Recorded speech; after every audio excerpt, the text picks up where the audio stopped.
નમસ્કાર મિત્રો, રાજકારણમાં ક્યારેક એક જ વાક્ય આખા રાજ્યમાં ભૂકંપ લાવી દે છે। નર્મદા જિલ્લાના શક્તિશાળી નેતા મનસુખ વસાવા અચાનક કહી દે છે, હું ભાજપ છોડવાનો વિચાર કરી રહ્યો છું। પણ પ્રશ્ન એ છે, આવું કહેવાની ફરજ કેમ પડી? પાછળ કોણ છે? ચૈત્ર વસાવા, આપ કે ભાજપની અંદરની રાજનીતિ? આ વિડીયો આખો જુઓ, કારણ કે વાત છે આદિવાસી નેતૃત્વની અને સત્તાની લડાઈની। મુખ્ય ભાગ મિત્રો, મનસુખ વસાવા નામ એવું કે નર્મદા, ભરૂચ અને આસપાસના આદિવાસી વિસ્તારમાં ઓળખાણની જરૂર નથી। વર્ષોથી ભાજપનો મજબૂત ચહેરો, પણ આજે એ જ નેતા ભાજપમાંથી નારાજ દેખાય છે। પ્રશ્ન એ છે, અચાનક કેમ? કઈ ઘટના પછી કે એમનું નિવેદન આવ્યું? કારણ નંબર 1, આદિવાસી પ્રશ્નોની અવગણના।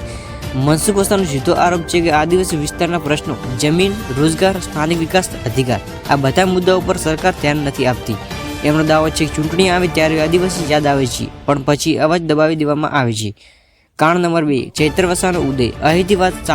અહીં વાત વળે છે ચૈત્ર વસાવા તરફ। આમ આદમી પાર્ટીના યુવા નેતા, જેઓ આદિવાસી સમાજમાં આક્રમકતા, ભાષા, સીધા સવાલ, ગ્રાઉન્ડ લેવલ કનેક્શન સાથે ઝડપથી લોકપ્રિય બની રહ્યા છે। કેટલાક રાજકીય વિશ્લેષકો માને છે કે ચૈત્ર વસાવાના વધતા પ્રભાવથી ભાજપના પરંપરાગત મત બેંકમાં ભાંગણ પડી રહ્યું છે, અને એ જ દબાણ મનસુખ વસાવાના નિવેદનમાં દેખાઈ રહ્યું છે। કારણ નંબર 3, પાર્ટીની અંદર નારાજગી। મનસુખ વસાવા માત્ર વિરોધ પક્ષનું નહીં, પોતાની પાર્ટીને પણ ચેતવણી આપી રહ્યા છે। મહત્વના નિર્ણાયકમાં અવગણના, સ્થાનિક નેતાઓ પૂરતું મહત્વ ન મળવું, દિલ્હી, ગાંધીનગરથી સોંપવામાં આવેલી રાજનીતિ, આ બધું એમની નારાજગીનું કારણ બન્યું છે। રાજકીય ગરમાવો ભાજપ vs કોંગ્રેસ।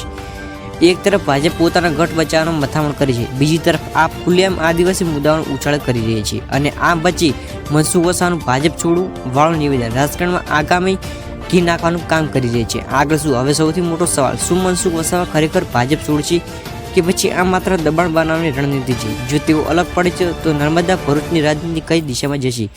એક વાત ચોક્કસ છે મિત્રો, આદિવાસી રાજકારણ હવે ચૂપ નહીં રહેવાનું। અંત, જો તમને લાગે છે કે આ મુદ્દો માત્ર એક નેતાનો નથી, પરંતુ આખા આદિવાસી સમાજનો છે, તો તમારો કોઈનો મત જણાવજો।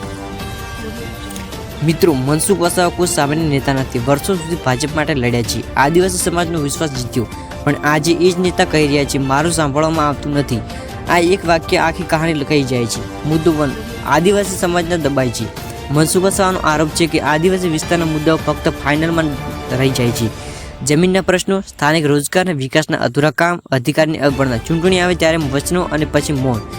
હવે વાત કરીએ ચૈત્ર વસાવાની। આપનો આ યુવા નેતા ગામે ગામે ફરીને આદિવાસી સમાજને સીધા સવાલ પૂછે છે, ભાજપે તમને શું આપ્યું? હક માટે કોણ લડ્યું?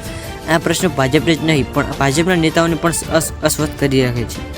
ભાજપની અંદરની નારાજગી, રાજકારણમાં બહારનો વિરોધ સહન થાય, પણ અંદરની અવગણના સહન થતી નથી। મનસુખ વસાવાનું સંકેત છે કે મહત્વના નિર્ણયો ગાંધીનગરમાં થાય છે, સ્થાનિક નેતાને ફક્ત પોસ્ટર સુધી સીમિત રાખવામાં આવે છે, અને આ જ નારાજગી આજે ખુલ્લી પડી છે। રાજકારણ ગરમાય, બીજેપી vs આપ। એક બાજુ ભાજપ પોતાનો કિલ્લો બચાવી રહી છે, બીજી બાજુ આપ આદિવાસી મુદ્દે આક્રમક બની છે, અને વચ્ચે મનસુખ વસાવાનું નિવેદન બંને માટે રાજકીય સંકેત બની ગયું છે। હવે શું થશે?